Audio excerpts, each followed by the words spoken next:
Welcome back to the Think Deeper podcast. I'm your co-host, Will Harrub, joined by Joe and Jack Wilkie.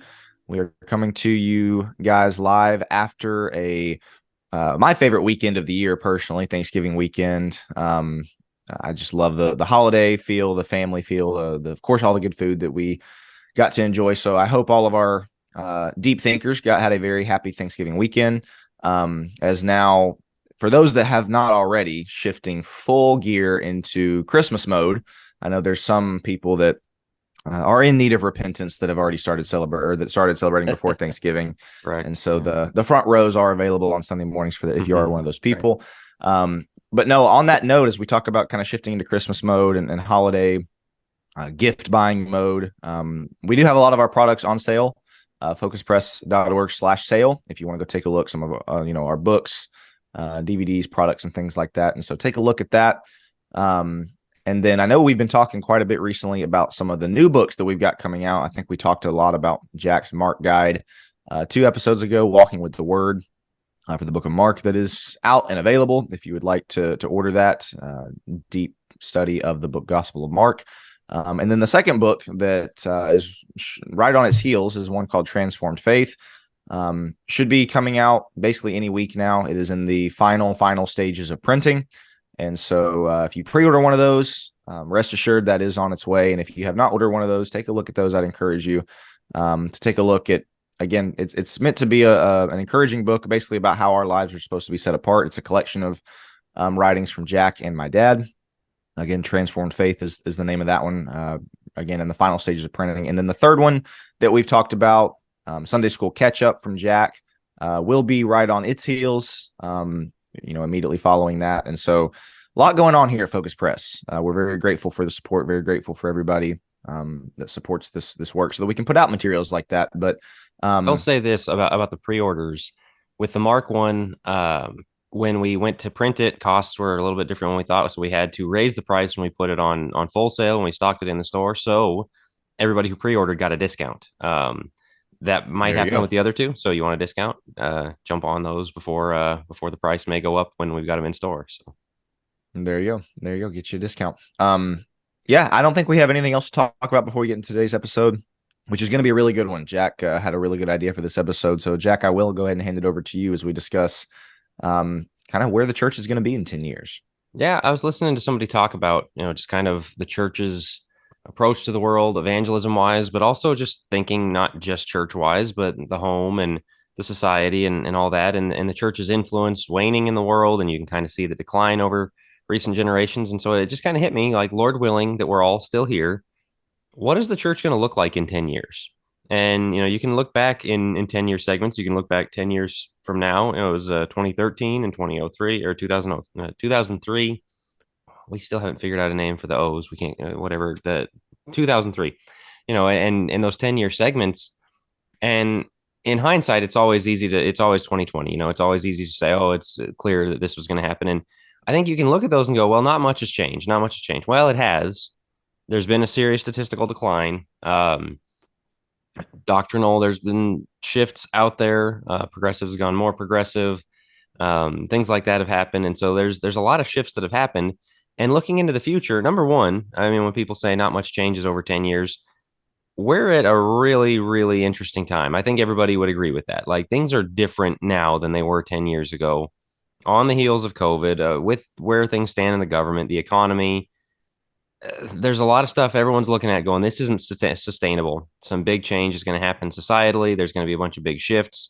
The trans thing, I mean, like, where does all of this go? Well, the church is going to be a factor in that, and the church is going to be affected by that. And so I thought it'd be interesting to kind of roundtable a little bit. What do we think is going to happen in 10 years? What do we think are the worst case scenarios, like ways that this can go wrong? And what do we think are best case scenarios? Things that if we really invest in right now, 10 years down the road, we're going to reap some positive fruits. Joe, I want to pass it to you first, because I think you made a really good point we need to start with. If we try to maintain the status quo for 10 years, that's going to end up very poorly. Yeah, that's the first thing that came to my mind, because Jack threw this out. And we wanted to prep. Will's got some ideas on his own. Jack brought his ideas. I brought some ideas. And the first thing that I thought was, man, we just can't. It's one of those, don't have to go home, but you can't stay here. Like, we can't stay where we are because we are in decline. And I think you spelled that out well, Jack, of we're not in a good spot. And I think there's a lot of people that are okay with the status quo because they look at it and go, well, if we're doing differently than we are now, that's going to show that we are doctrinally shifting away from truth. And I don't think that's true. I would say there are a lot of people shifting away from truth. Obviously, we are the first ones to say absolutely not. We want to stand firm on the foundation of the gospel, on the foundation of God, and on all of the doctrines that we hold to be biblically accurate.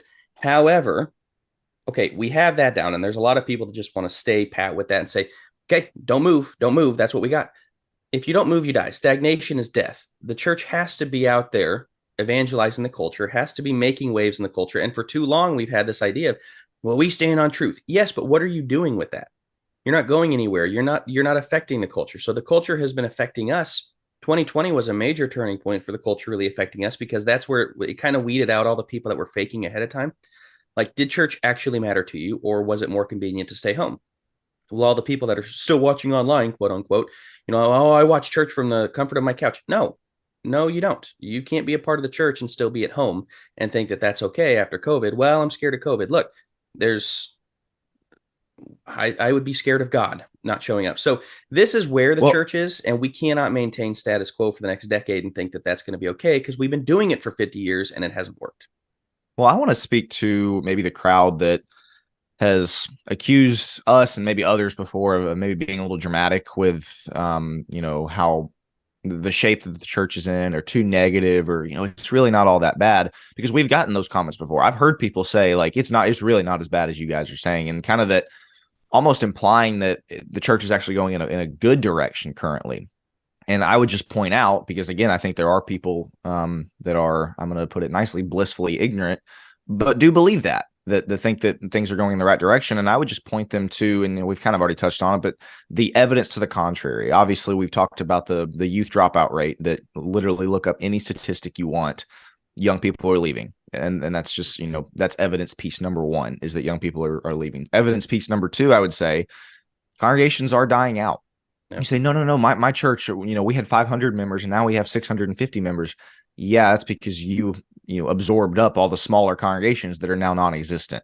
You see smaller congregations dying out, and churches that were, 75, 80 people are now down to 10, 15, 20 people. Churches are dying out. Young people are walking away. And Joe, the thing that you brought up that I think might honestly be the biggest piece of evidence as to why we can't maintain the status quo and why things are currently not going in a good direction is our cultural impact is just basically non-existent now. The Christianity's cultural impact is going the other direction. The like you said, the culture is impacting us more than the church is impacting the culture. And again, I think that's the third piece of evidence as to why the direction we're heading is not a good one, despite what a lot of other people might want to claim. And so I think, again, the first step we have to take is to admit, yeah, the direction we're going, as you said, Joe, the status quo, if we just kind of continue down the road that we're plotting, it's not a good thing. It's kind of funny. I mean, this information is abundantly clear. It's out there. And I've seen progressives over the last few years hold that stuff up and just run it out there. And look, the churches of Christ are shrinking. And what this means is we need to let women preach and bring in instruments. Like, no, that doesn't help us. That wouldn't grow us. It doesn't, number one, even for growth's sake, that doesn't grow churches. It just doesn't. Look in the denominations, it doesn't work. But number two, if people are leaving for that, then they're not doctrinally, they don't care about doctrine anyway. That's a problem. But number three, it's interesting to me that the progressives will acknowledge it because they have an agenda, where some of the more conservative brethren, the ones that kind of don't like it when we talk about this stuff, want to bury their heads in the sand. I'll give the progressives that, right. Even if they have an agenda, even if they're totally wrong with their solution, at least they acknowledge the problem. And so we've got to acknowledge the problem.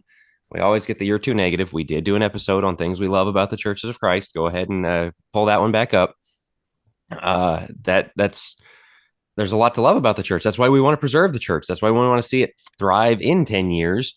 But again, one of the things that drives me crazy is when people post pictures from the big mega conventions or whatever, or like you said, people that attend the big churches, well, the church's future looks bright to me. Like that's kind of the let them eat cake of church growth. Which I guess is a not exactly a true historical thing, but the Marie Antoinette, well, the people are starving. Well, they don't have any bread. Well, then just let them eat cake, like the spoiled, royal lady. When you're spoiled in one of those churches, man, there's people whose churches are going to die in the next 20 years and they don't live on the outskirts of a big town and they can't drive 30 minutes to the bigger church. There's people whose churches are going to die and there'll be one church in an hour radius.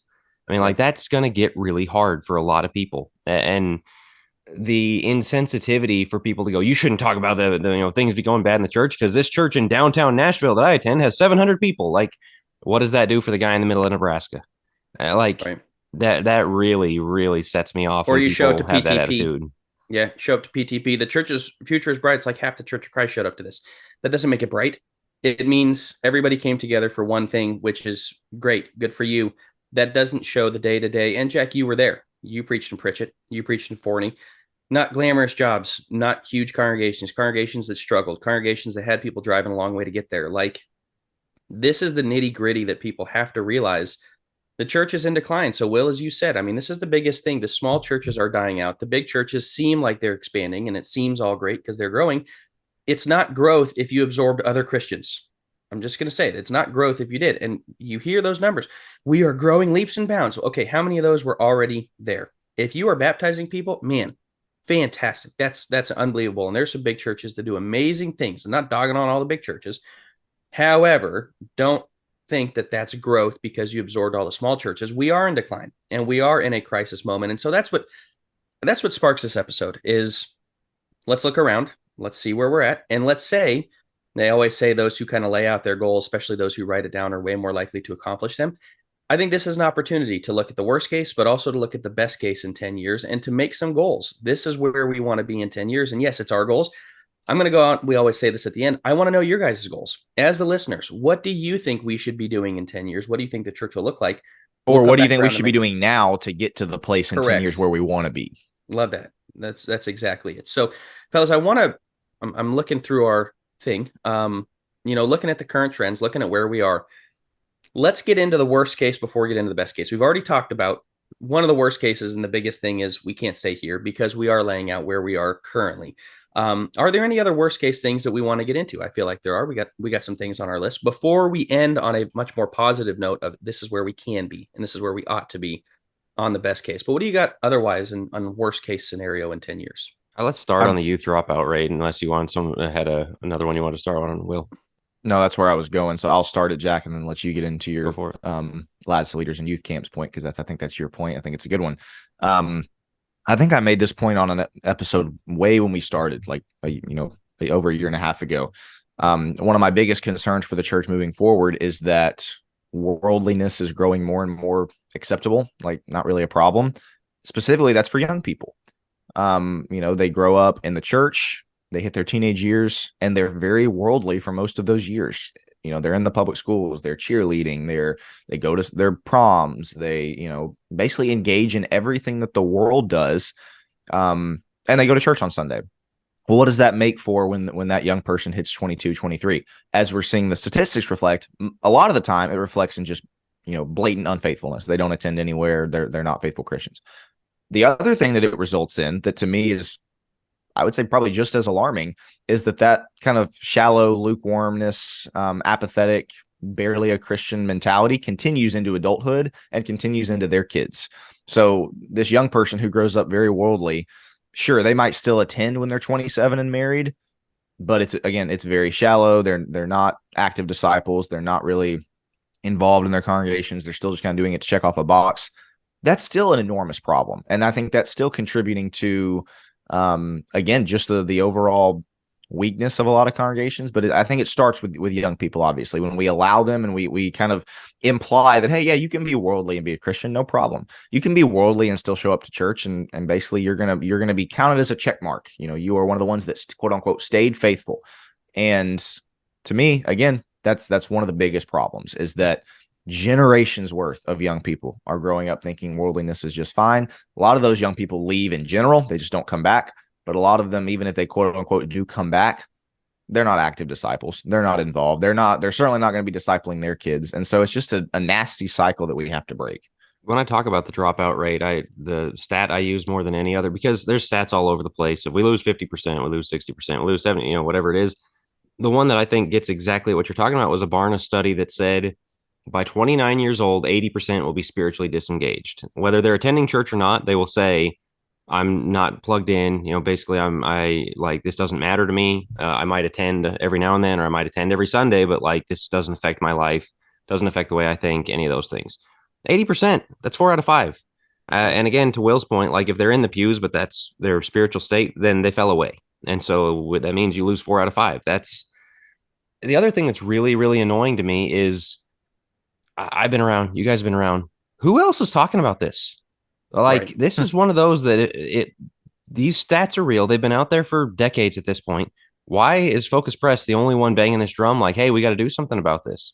And I know there's people here and there, but like, why do we not have whole conferences dedicated to this? Like, what are we going to do? What I hear is the opposite, that we're headed in a great direction, that the young people of today, is just, and we're not trying to just get up here and Mr. Gloom clouds the entire time, but Jack's right. Like, I don't understand why.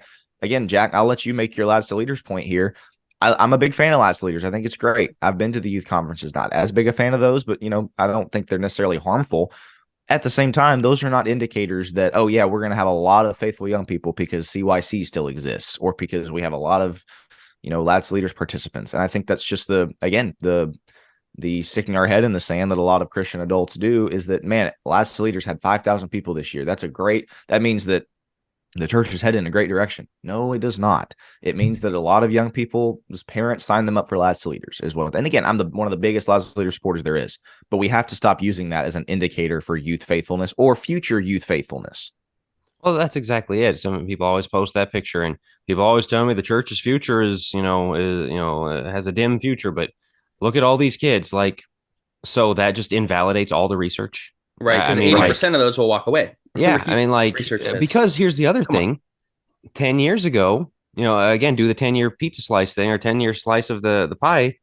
2013, we had thousands of kids. Where are all of them? 2003, we had thousands of kids at these conferences. Where are all of them? Why are we not growing? Why is it not bigger? Where are they? I was in a youth group of 25 to 30. We'll say 30, and I would say 20 of them, maybe more, did Lads to Leaders. Guess how many of them are still faithful? 3 or 4. And that was not that long ago, man. Like, exactly. That was, right. Yes. I mean, a decade ago. Almost immediate dropout. Yeah. And so just this idea that, well, we've got kids here now, so that means we always will. No, you won't. Okay. And again, my point of like, I make this point about the climate change people, that they don't actually believe that the world's going to end in 5 years, because if they did, like, why would you talk about anything else? Why would you talk about the tax rate? Why would you talk about literally anything if you think the world's going to end in 5 years? If the church is on this decline rate, why on earth are we fiddling around with so many of the stupid things that we talk about? So many of the debates and the petty squabbles that we have. Like, we're going to lose 80% of our kids. That's it. That's the point. That's the focus. We got to do something about that, but we don't, because the solutions it would take hurt people's feelings, and they don't want to have that discussion. Right. Which, that's a great point. Will, you already mentioned this. Here's a big one for me. Worst case scenario. People don't wake up to the fact that the public schools are the biggest culprit. If you don't wake up at this point, if you're still listening to our podcast, look, I realize there's reasons why you have to put in public school, whatever it is, quote unquote. Man, chop off your arm to get them there. I don't care what it is, or to get them out. Like, whatever it takes. And Will, you had a great class recently on why we're losing the kids. So many kids. And we filled up a whiteboard with answers. It was kind of depressing, but I think you wrapped it up very well.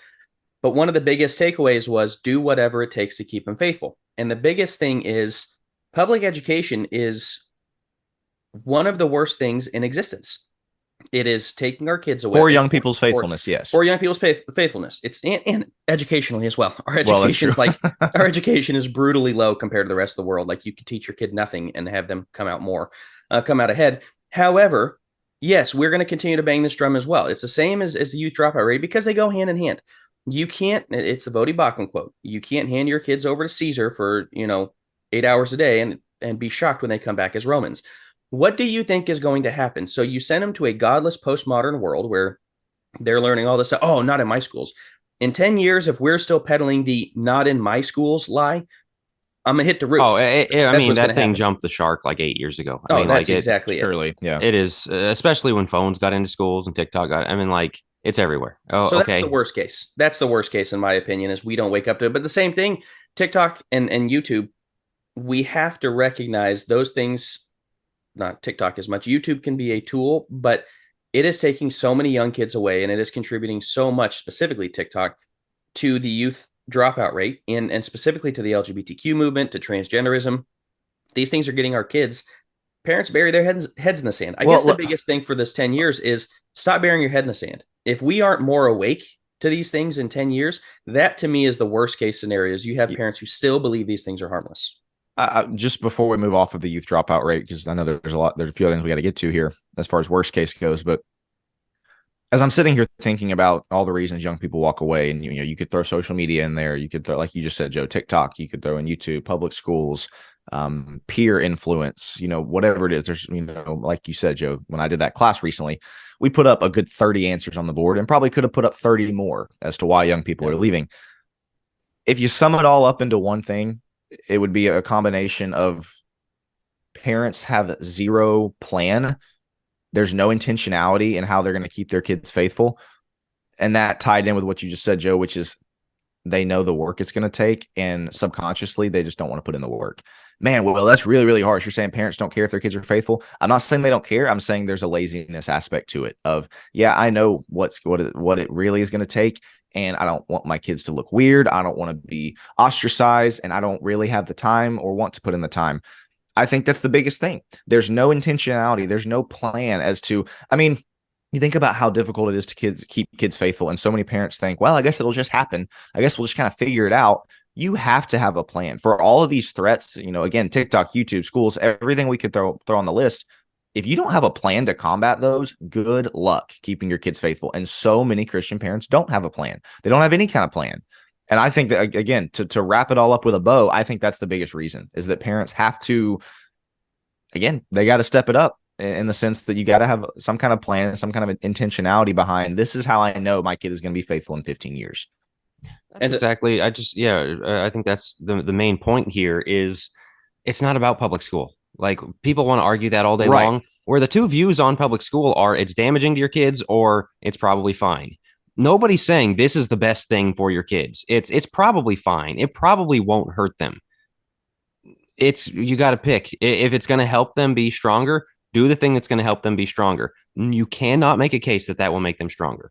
And that's the approach you have to take to everything is this going to help my kid be faithful? And parents don't do that. And that's from the pulpit. They're not told to do this because the pulpit, rather than telling people the truth, has been more dedicated to making people stay comfortable and not have their toes stepped on. We've got some school teachers in the audience. We got some superintendents in this church, and we don't want to upset them either. Like you said, it's not about the public school, but what you're going to hear is, guys, it's too expensive where we live. My wife has to go to work. What are we supposed to do with the kids? Those are just the harsh realities. We just don't have any other options. Can't take the Disney World vacation. And here's what I'll say. If you are scraping by, well, get enough money to scrape by and move. I lived in Denver. Yes, it's stinking expensive. Why do you think we moved to Tennessee? Partly because homeschool laws, partly because obviously the church down here is a lot stronger, partly because it's expensive. And you look at whatever it takes point, Joe. That's exactly it. That's what I'm saying is you could throw up as many excuses in the world. If you have to move to the middle of Kansas, because that's the cheapest place for you to be able to support your family, where your wife doesn't have to work and you can afford it, do it. What's your kid's soul worth? Seriously, what's it worth?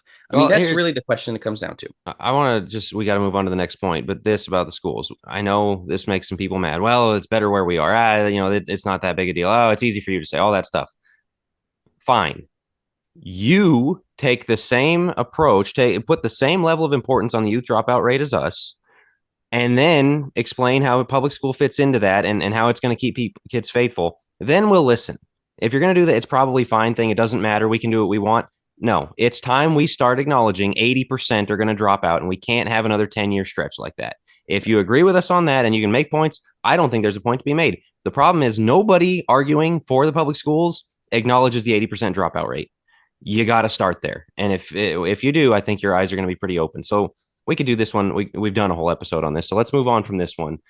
it's too big of a I was deal. just thinking 80%. the other day we need to reboot that public school episode and come out with a part 2. But the next thing that I think we need to get into here is something I think we all had on our list, and that is our concern about elderships. We've had eldership episodes in the last, I want to say 6 months or so. Just to put it bluntly, one of the things that I put as far as, again, we're still in the worst case category of this episode. We will get to the best case, but I think we have to lay out, the concerns first. The amount of qualified men to be elders seems to be decreasing by the year. Like that's one of the things you hear is that, a lot of congregations, well, we don't have elders. Well, why not? Well, because we don't have enough qualified men. That's a problem. And it's a problem. It's a trend, I should say, that I don't see going in the right direction. It's not like we're in like the college football, the draft classes where they'll say, man, this is just a bad quarterback class. We'll wait till next year. Bad receiver class. Wait till next year. I don't think we're in that zone where it's like, man, this generation is just, there's not a lot of qualified elders. We just got to wait till the next generation, next class of qualified elders. I don't think that's the case. I think it's a trend. And so it's not getting better. And so, guys, let's get into this one because, as Jack has mainly made the point a dozen times, weak leadership equals weak congregations. Weak leadership equals, again, no plan for young people staying faithful. Weak leadership equals just shallow unity congregations that don't go anywhere. And so this is a worst case scenario for sure, is that the number of qualified men to be elders continues to decrease, continues to get lower to the point where the leadership structure in the church, either we have a bunch of men that aren't qualified that are elders, or we just have a bunch of congregations without eldership. So, guys, I don't know what you want to get into there, but I think that's obviously the next biggest concern that we have. I think it goes to a masculinity crisis of men stepping up and requiring men to step up and having men, and we're going to get to this. This is a separate point altogether, and it'll be on our best case of what we're hoping. But I don't think you can look at the eldership crisis without making an immediate parallel to our masculinity crisis. I feel like for years, every single time a kid opened the Bible, it's like, you're going to be a preacher. You're going to be a preacher. We've railed on this before, but in 10 years, we got to get past that. Where every kid who shows any interest in the Bible has to be a preacher because, man, you're like one of nobody that does this. One of 20 kids at this church that actually likes opening the Bible. So you must want to be a preacher. No, maybe he can be a mechanic who's really, really well-versed in scriptures and who grows up to be an elder. And we start pushing them to really take on the idea of an eldership. An elder role. You got a lot of guys in their 20s and 30s now that in 10 years might be ready, specifically on a 30 end, I should say 30, 40. That in 10 years, hopefully they're ready. We have to start pushing them in that direction now. Worst case scenario is we continue, as you're talking, Will, with the trend of like, what are you going to do? And guys just continue to disengage while their wives stay the spiritual leader of the home. That can't happen because we're already having a crisis of like, these churches don't have elderships. And I think a lot of people are losing faith because there have been elderships that have just not handled things well. I think a lot of people have lost faith in elderships and are more content with men's meetings. Well, everybody has a say that way, so it's less messy. We don't understand leadership structure at all. I mean, as mean as that is to say, I think a lot of people look at it like it's a democracy. Well, we all get a say. Every guy gets to come together and make a decision, and isn't that better than an eldership? No, we don't understand leadership structure and the importance of an eldership. And yes, I realize that can come with having to say, wow, we're going to have to submit to the headship, even though I don't agree with their take on it. Okay, but that's what the Bible talks about. So, Jack, you got a great book coming out on this. I probably should let you do most of the talking on it because you've done a lot of thinking on this. But what are your thoughts as it goes to the elder crisis, but also maybe the pulpit crisis we're having as well? I think both of those things, your point about we take every young spiritual man and say, you're going to be a preacher. So now we have preachers, but not elders. But then we're starting to run out of that, preacher schools. I just saw there's been 2 of the Churches of Christ graduate schools of theology are closing down, which not the biggest loss. They're not ones I would send people to, but there's just no interest, in higher education or whatever. And so you're seeing that decline a little bit, but it's kind of the same thing you're seeing with the food crisis, or the food problems, food supply chain, all that, where we went to factory farming, industrial, all this stuff where like it's all done in a really big warehouse hundreds of miles away and they ship it into our Walmart rather than, hey, I've got chickens in my backyard and my neighbor grows this, like that kind of thing. Well, what happens when that factory has a power outage for a couple of days? Well, eggs are $8 a dozen now. It's things like that, and you can't get eggs. The same thing if we sent away every young person that showed any spiritual promise to a university, I'm not even going to name the universities. They're scattered all throughout the country. And, oh, you got to go get your training there. They don't come back. And so you lose your homegrown talent. You lose your homegrown people that grew up and should be the future pillars of that church. You should be able to train from within. And I really think one of the best things, not to get ahead of ourselves for the best case scenario, but like would be to bring it closer to home, to develop our own leaders, to look internally and say, how are we going to get the guys we have into elders and even into preachers? How are we going to train preachers locally? How are we going to keep guys who know the area, know our people? Because that's one of the other things. You end up with guys that are cultural misfits. A guy from the deep south, way up north, a guy from the west coast and the deep south, and like there's a cultural clash there. Like you should be with the people you know. I mean, like I think this is an important thing that we have gotten so wrong of. Yeah, just go somewhere, try out somewhere that they like the sermon you preach, and that's you're going to be their preacher. I don't think that's left us strong in the same way that man, what's the term they talk about with the food supply chain of making it strong. It's sturdier. There's a term for it of uh, I'm drawing a blank, but it's essentially like the closer your food is grown to home, the easier it is to get, the more reliable it is. The same thing with your church leadership. The closer you can grow it to home, the more you've got a pipeline to keep it coming. We haven't done that for what, 60, 70, 80 years now. Now we don't have any leaders. Look what we did. So in 10 years, we got to turn this around because the worst case scenario is once again status quo. I think that's one of the benefits, one of the things that I think we can take positively from something like a Lads to Leaders. If congregations do that internally, I identify, as Jack is talking about, who are the young men that, man, their family, that either they come from really solid families, maybe they show some talent or some knowledge, whatever it is. Man, how can we take them and get them to be elder material in 40 years? How can we get them to, and I agree with the preacher point, but at the same time, how can we grow their Bible knowledge? How can we maybe get them to be preacher material? Again, a lot of this comes back to what is the plan?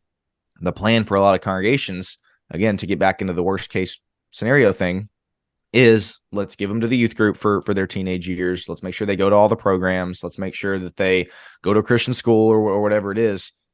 And that's not a recipe for faithfulness, but a lot of congregations think that it is a recipe for faithfulness. And so I love that point, Jack, about the kind of growing your homegrown talent there.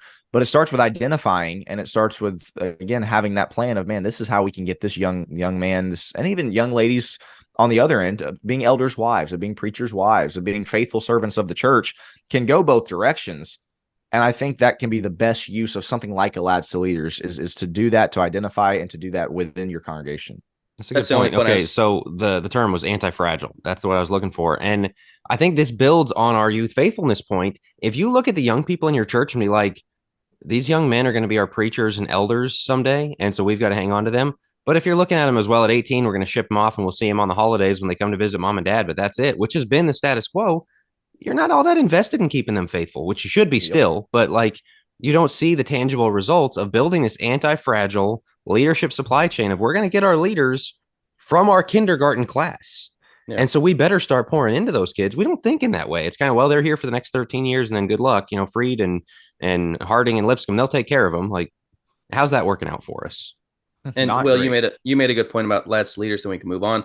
But I think people are going to listen to that and go, well, see, we're already doing it. But that's the equivalent of saying, well, my kid goes to Bible school or goes to Sunday school, and therefore they're going to stay faithful. Right. Once a week or once a year, maybe twice a year on Lads to Leaders stuff. That's a fantastic gauge of maybe who might be interested. This is a daily approach. This is a discipleship approach of like, we have to raise them more than just send them to Lads to Leaders and more than just have them get up in front of the church every few months. See, we're including them. No, you need to be including them every single week, which is, in my opinion, a big push for small churches where they can take a leadership role. But let's move on to the next. Fellas, we're going to have to roll. We got to wrap up this worst case. I was going to say we got to wrap up the worst case. So let's go through several of these, make some points, because I do want to get to the best case here. We've railed on this one a lot. We don't want to spend too much time, but I think one of the worst case scenarios is if we are still stuck on doctrinal battlegrounds. And no, we're not talking the ones. Yes, there are certain doctrinal battlegrounds that absolutely matter. But if we are still entrenched in new heavens, new earth battlegrounds and things like that, once again, while we're losing 80% of our youth, I think we have to get past some of those things. And even all of we have to get past the bazillion articles on mechanical instruments and worship. Like, we have to move on to the weightier matters, in my opinion, the things that people are actually leaving the church for. And I don't think it's because we don't use instruments because we don't have women in church. That's not the reason. And maybe they go to a church where that is the case and they can convince themselves that's why they left. That's not why they left. We need to make sure we're engaging on like the weightier matters, in my opinion. Well, what I would say on that, and then hand it over to Jack, is there are so many things in today's world that the average Christian wants to know. How do we handle this? What are the biblical answers to this? Again, transgenderism is a big one. Like, how do we handle that?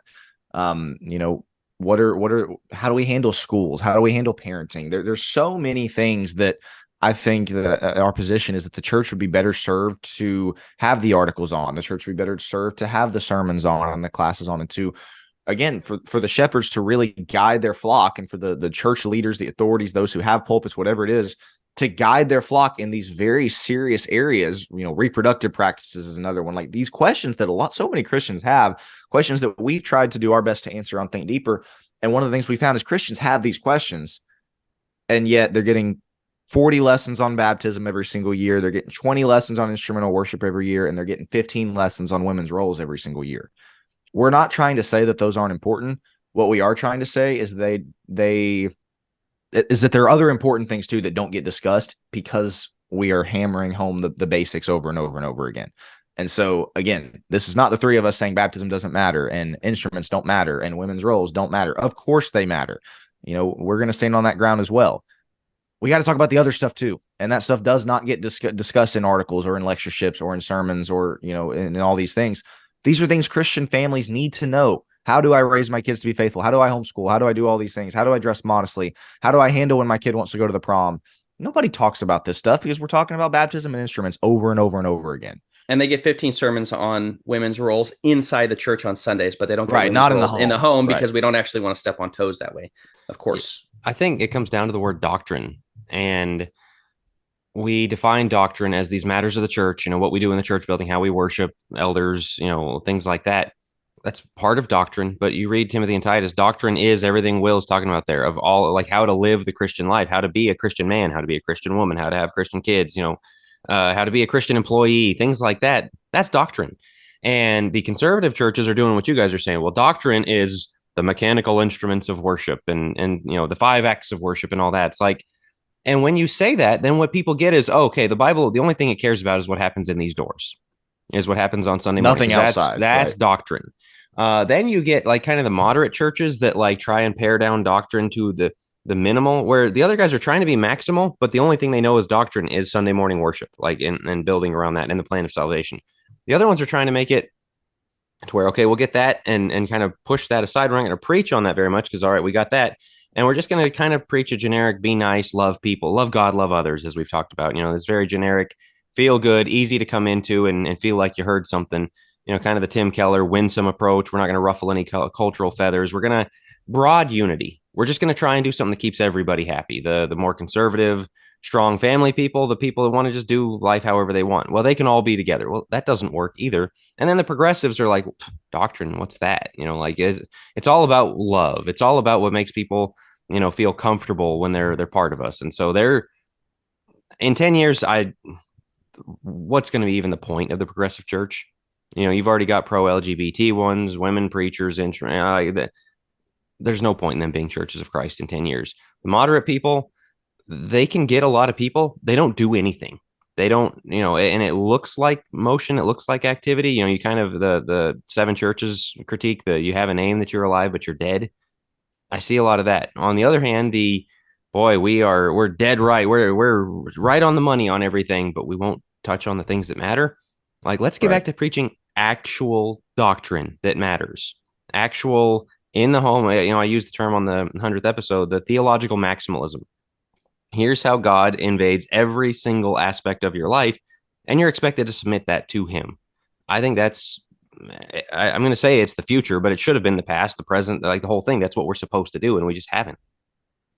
And these are important discussions. We're not saying they're not, but I do think they need to be on the back burner for now, because that's not really why we're losing 80%, and that's also not what's going to take us in the future as much as we want to have these discussions. But the other thing I'll say is, you challenge people on instruments and such, and you go, why don't we have instruments? Well, Ephesians 5:19, you kind of break apart that a little bit and talk about that. Is that the context, and is that in a worship setting and everything else? They don't know anything beyond that. So for all the preaching we do, we're not very They just well know the versed. verse references. Exactly. They know the verse Yeah. references, but not why. We don't. So even that, I would say we need to have a stronger emphasis on why. But this brings us around, fellas, unless there's anything else that we want to get into on worst case. We've kind of Let's spelled do out some positivity here. Yes, we've kind of spelled out a lot of the negative things of where we are. However, it's the black pill, white pill. Black is to the negative, to the white pill. Do we see positives? Yes, I think we have strong potential, because I think in our time where we are now, we're dealing with a more godless generation than in ever the history of America. That is, not ever, but it's specifically in American history. I think this is the most godless generation coming up. They don't know who Jesus is. They don't know. And you may think that's hyperbole. You may think that's crazy. I've spoken with kids who they literally said, I know more about Osiris than I do about Jesus. That's public schools for you. But as we look at the best case, we have some serious reasons for positivity in my opinion, but also some things that we would love to see in 10 years. And so once again, this is where we're going to do the call for comments. We want to know maybe some of your worst case, but also the best case as we get into it. So fellas, let's jump into best case in 10 years. First thing we're going to start with is, Jack, what you already said, which is I think we need to localize the leader training. And that means we're going to have guys step up in the meantime who are willing to take an active role in leading a younger generation and in showing maybe these 30-year-olds that are just their new dads, or maybe their kids are 5, 6, 7, 8 years old. But we know in a decade, their kids are going to be eligible for baptism. Their kids are going to be looking to move to college. In 10 years, I think, or in these next 10 years, what I would love to see is the older men of the congregation step up and say, okay, here's how we're going to shape this man into an elder. Maybe he's not there yet, but and we're also going to have more stringent elder qualifications than, okay, are your kids faithful and have you only been married once?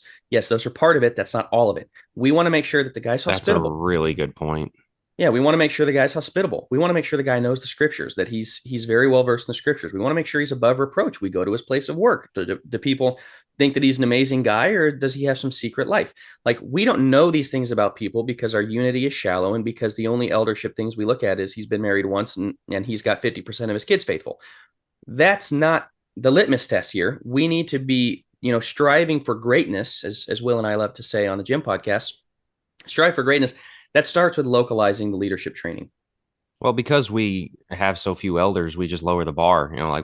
This guy could probably qualify. Like, we need somebody, so let's get these guys close in. Enough. Yeah, well, does it really mean faithful kid? I mean, like believing children, and look where that got us. Not good. Not good. So, well, hey, we're starting to head toward the black pill again. Positive, guys. We're trying to be positive. The best case scenario, though, I think this is possible. So I genuinely think this can be done, that we can start really taking on the localized. And I love the point, Jack. I just want to come back around to it because it's such a good point, and I honestly have not thought of this before. So you're teaching me on this. That idea of, hey, you see this 5-year-old, you see this 6-year-old, this 10-year-old. Wow, this is great. Okay, they're going to go help some church in New York when they move their big fancy job. We're never going to see them again, barely. We don't have a vested interest, and we just hope that somebody else is raising their kids so that when they move to town for their job, we can then kind of get to know them. And see, this speaks to a whole nother thing we could get into in worst case about maybe colleges should go away. But anyway, we're not going to go down that route. We're not going to go down that route. We need a part 3, 4, 5 episode. I want to bring up something that I think is directly tied to that. It's not on our list, but something I put down as far as best case scenario is, man, I would like to see, and I think this is a possibility, is that true godly masculinity is reclaimed and taught. Obviously, absolutely. That is a big point of emphasis for me and Joe with our podcasts. Obviously, we've talked a lot about it on this podcast as well. So all three of us have really kind of, hit this drum repeatedly. But I think finally, so many people are seeing the way the culture perverts masculinity and the way the culture, first of all, denigrates it, but then also tries to, make it maybe some facade version of, Andrew Tate or whatever it is. And so people are seeing the need for true masculinity. I think Christians are starting to see the need for true godly masculinity. I don't think they're there yet. And I think that feminism's roots are ingrained so deeply in so many people, specifically Gen X, that it's going to take maybe longer than 10 years, unfortunately. But as far as best case, I think that it's going in a positive direction, is that young people, 20s, 30s, I guess that'd be millennials at this point, are realizing, no, the masculinity version that we've been sold is a bad bill of goods, and that we have to get back to teaching it. We have to get back to modeling it. And I think that's the best case, is that, again, hopefully it's trending in the right direction. But that leads to the eldership thing that we just talked about, and the godly men that are able to lead congregations, and godly men that are able to lead pulpits and all those things. Joe, you have a thought? Yeah, let me say this. There are some very, very interesting statistics. Jack, I think you shared one of these with us the other day. Some very interesting statistics that I've seen from Gen Z specifically. As much as I've made fun of Gen Z, they may be getting it right in some ways. You. That's me. Yeah, there you go. They are rejecting more than millennials, more than their previous. They're rejecting feminism. They're rejecting feminism. They're rejecting homosexuality. Actually, these are current statistics that are coming out where they're starting to question these things. And I've heard some very interesting reports. Clearly, I'm not making it a political discussion, and I'm not an alt-right, nor do I think it's okay to be alt-right. At the same time, you got a lot of kids in public school that are rejecting critical race theory, and they're rejecting some of those things, and they're trying to figure out, what does masculinity look like? Now, it doesn't look like alt-right where, I'm not saying that's masculinity. I'm saying that's trending in a direction. I think they're swinging the pendulum back, maybe a little too far, but at least they're swinging the pendulum back from feminism. And so to me, I look at that and say, in 10 years, when Gen Z, if we can get a hold of this generation that they want masculinity apart from God, if we can help them understand where God, rules over all and how their masculinity can fit into that. And you're absolutely right. Homosexuality is wrong. Like, this isn't something that we want to embrace. They're taking it from a godless perspective. It's the same thing. I'm starting to see more people reject drinking alcohol from a health perspective and not from a God perspective. That's really exciting in my opinion, because it gives us a window. I thought we were the pro alcohol. Sorry, no, just nice. Right. Just kidding. No, I think what you're seeing is a consolidation, because Gen Z are the first people seeing the results of a feminist driven society, and it's not good. And it's not the majority of them, but there's enough of them who are coherent enough to look at it and be like, wow, this is terrible. The interesting test will be when they grow up and start getting married. Do the men conform? Because the women, the Gen Z girls, are still very much on that side of things. Do the men capitulate to that? Because that's been our problem the whole time. Or will they say, hey, no, honey, we're not doing this. We're going to go back a more traditional biblical direction, even if they don't think it's biblical, a traditional direction. But I think we've got to bring back male only spaces. That's something that just disappeared from society. Co-ed, everything, women included in everything. It's kind of funny. It's the thing where you can have women's groups, but you can't have men's groups without the women a lot of time. Or the church men's groups that are a lot of times they approach the men like they do the women's groups. Let's talk about our feelings kind of thing, rather than let's do something together. Let's challenge each other, sharpen iron, that kind of thing. In the same way where the Boy Scouts aren't even just boys anymore. I mean, like, come on. And so you need that kind of thing. I want to see, and this is something I really do plan on doing when I stop writing books for like 5 minutes and catch my breath, is we've talked about our accountability group that we had among us, of like goal setting and things like that, of pushing each other. I want to export that. I want churches I want to be teaching guys, because it's not a hard thing. It's not a challenging thing. There's a few principles you have to get right, that if you don't get right, it's not going to be right. There's no coddling. There's no like, you've got to hold guys' feet to the fire and say, hey, why not? What's going on here? You got this goal, you're not doing it, or you're not showing up to the meetings, man. What's going on? And be willing to kick guys out, like things that we haven't been willing to do, be willing to say, look. And as we've discussed, not making the cut. People want that. People desire that. Call them to something. And so I want to find a way to export that, to just get guys in churches. And if you're listening, you don't need us to teach you to do it. Just start. Get a few guys together and say, look, let's challenge each other. Let's grow. Again, I'm sorry, the women aren't invited. They can do their own. Okay, it's kind of funny. We started our group, and the wives all thought, that's cool. They'll start their group. What did that last, like 2 months? And like, I'm glad they had each other, and there's a friendship and a connection there. It's just not the same thing. It doesn't work because of the dynamics of masculinity and femininity. Right. You need those. They would miss their goals and be like, oh, that's okay. You'll hit them next time. Yeah. Don't worry about it. Don't beat yourself up. I'd miss my goals. You guys are like, what are you doing? Yeah. Like, again. Yeah. I mean, like that, but that's necessary for this training, this leadership, because we said it, all of this is interconnected. You need men who are growing to be the whole point of the elder qualifications is it's the guys that everybody looks at and is like, man, that guy's taking care of business. We can trust that guy. Yeah. You got to become that guy. We've got to train guys to become that guy. I like it's our goal, the three of us, to become that guy, Right. and be an elder someday. Because it's the same thing with raising up kids. If there's not an intentionality, you don't get there. That's a great point.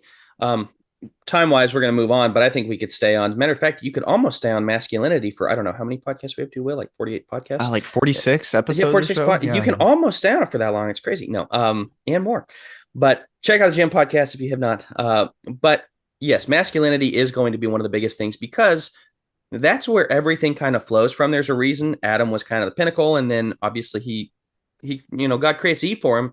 But Adam was supposed to be the start of everything, of society. And it really breaks down to, is a man being a man? Is he taking care of his family? Is he taking care of his kids, his wife, his domain, his work, his church? If we can get that right, a lot of these things are going to fall into place. But the second thing, so localizing leadership training. Second would be really raising up, to your point, Will, really raising up godly men that are strong, that are in the faith, but that also are willing to just take a stand. Third thing we'd say, best case in 10 years, I'd say, is invest heavily in maximalizing the Christian family. We talk about theological minimalism and such, but we minimize so many things. And to me, we minimize the importance of childbearing. We minimize the importance of Christian homes and Christian roles. We minimize the importance of training up children in the Lord. And I'm not even talking, just training them up to be raised faithful in the church. I'm talking about raising them up to be good people, discipline structures and things like that. We have gentle parenting and all sorts of stuff we've gone off on before. I think we have to have the gospel permeate the home again and get back to, there are specific ways God has us raising children, wanting us to raise the children.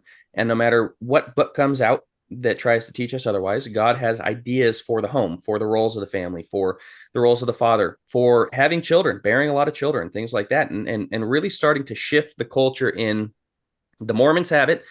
Muslims have it. We're going to have a lot of kids. We're going to take over the culture. Like, why don't we have that? So I think that third thing I'd say for the 10-year goal would be starting to have our generation really starting to maximize the family. Anything you'd add to that? Well, so I wrote recently on the boomer millennial kind of war, and I feel like millennials need to have pity on the boomers, and the boomers need to acknowledge the same thing. We all got cheated, man. Like, the boomers were the first generation that were cut off from traditional knowledge of how to raise a family, how to take care of, husband, wife, kids, all that stuff. They were the one that was told, no, just have a couple kids. They were the ones that were told money, money, money. They were the ones that, chase your dreams. Sold this fake American dream, this kind of new money focused American dream. And I mean, they were cut off, from all kinds of traditional wisdom. And that's really unfortunate that it happened to them. And I think millennials hold a lot of stuff against boomers that, like, look at these things that you left us with. It's like, well, they were kind of spiritually orphaned as well. And so we need to have that pity towards them.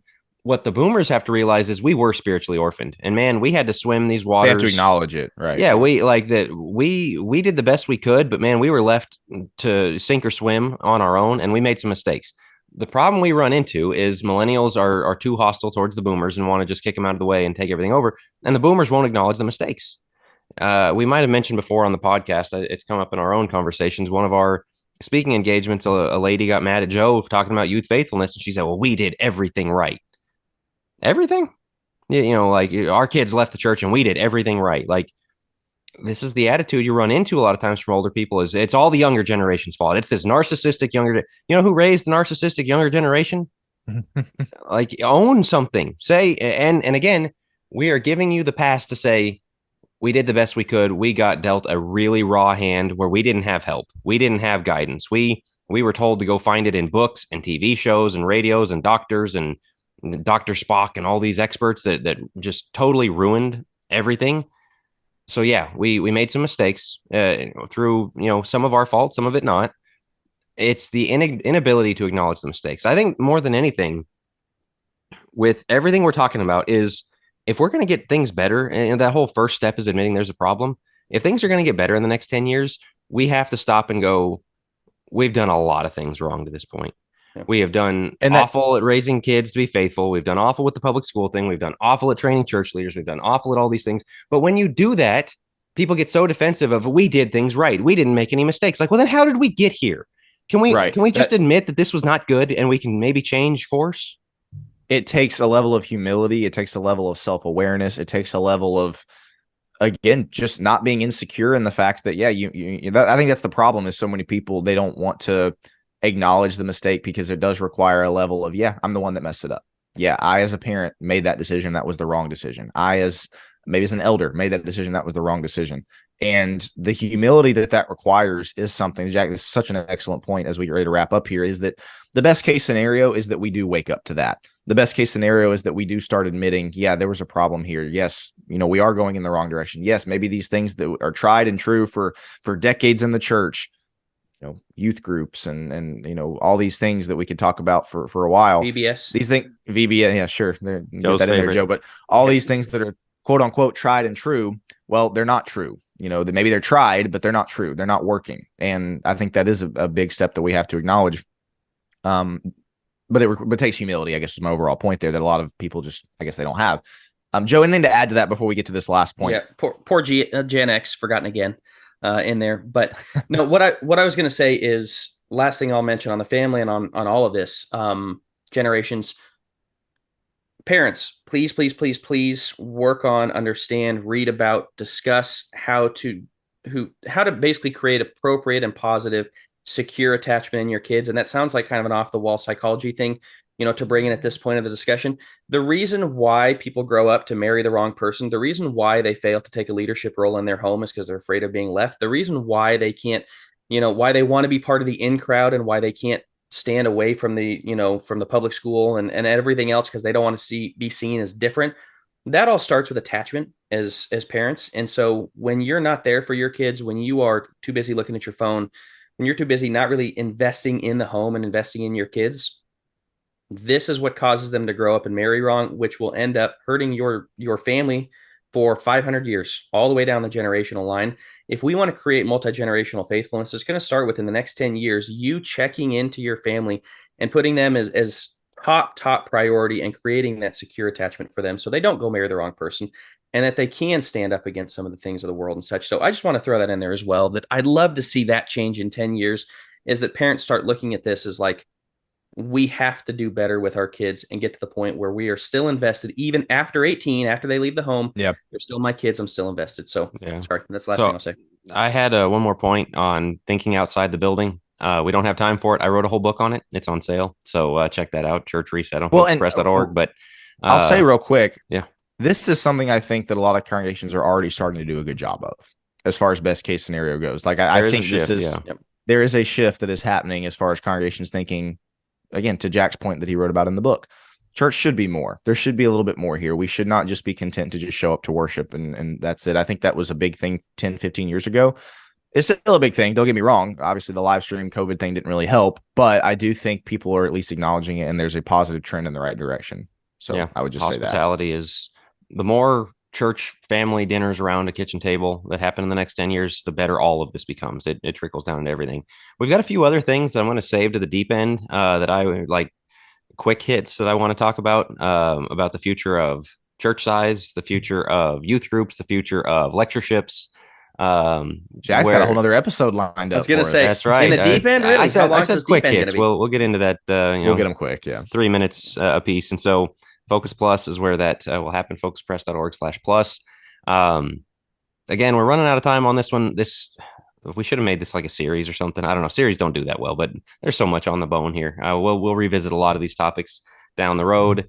If you've got things that you think would be worst case, best case, in fact, come up with one of each. The worst case, best case. If you want to leave a comment on YouTube, the Facebook page, Focus Plus, wherever it may be, I'd like to hear. What do you think is a positive change the church can make? What do you think is one that needs to change? A wrong direction kind of thing. And so, very fun thought experiment. I appreciate these guys kind of entertaining the idea. Did you have something to add, Joe? I was just going to say, I started with the godless, and I didn't really make a point about that. Just with the godless society, the church is needed more than ever. Like, that's really what it comes down to. Yeah, the church has always been needed, but it's needed more than ever in the history of America. where you're going to have people that don't know God. What an exciting opportunity for the church to step up. In 10 years, we could be baptizing people in droves who never heard of Jesus Christ, who don't know anything about him.